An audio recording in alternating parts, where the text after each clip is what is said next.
The unexpected choice, King Charles's shocking first decision. Imagine stepping into the role of a king, with the entire world watching your every move. Now picture making a choice so unexpected that even the people who knew you best were left speechless. That's exactly what happened when Prince Charles became king.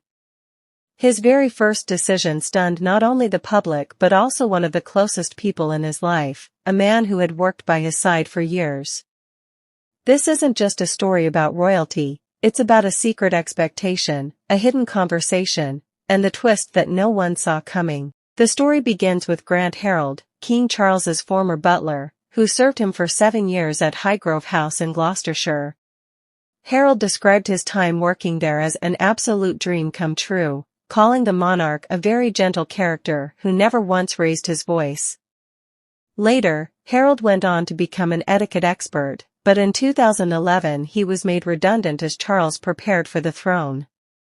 One memory from those days still lingers, a conversation with Charles about the future. When asked by The Telegraph if they ever discussed that moment, Harrold recalled Charles saying, "When that job comes, you lose a parent." But it wasn't the somber reflection that shocked Harrold the most. It was the question of what royal name Charles would take when he finally became king. For centuries, monarchs have sometimes adopted names different from their birth names. Queen Victoria, for instance, had originally been christened Alexandrina Victoria before choosing her famous title. Her son Edward VII was born Albert Edward, but changed it upon ascending the throne, at his mother's request.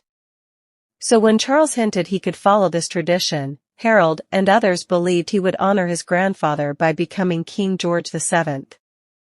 Harrold remembered clearly, "I asked him what he would be, and he said, I could be Charles, but I could also be George VII. But the world was stunned when the official announcement came, he would be King Charles III. Harrold admitted, "We were getting the impression he would probably be George VII, so I was shocked when they announced Charles III. The declaration came from then Prime Minister Liz Truss in a speech from Downing Street. "Today the crown passes, as it has done for more than 1,000 years, to our new monarch, our new head of state, His Majesty King Charles III.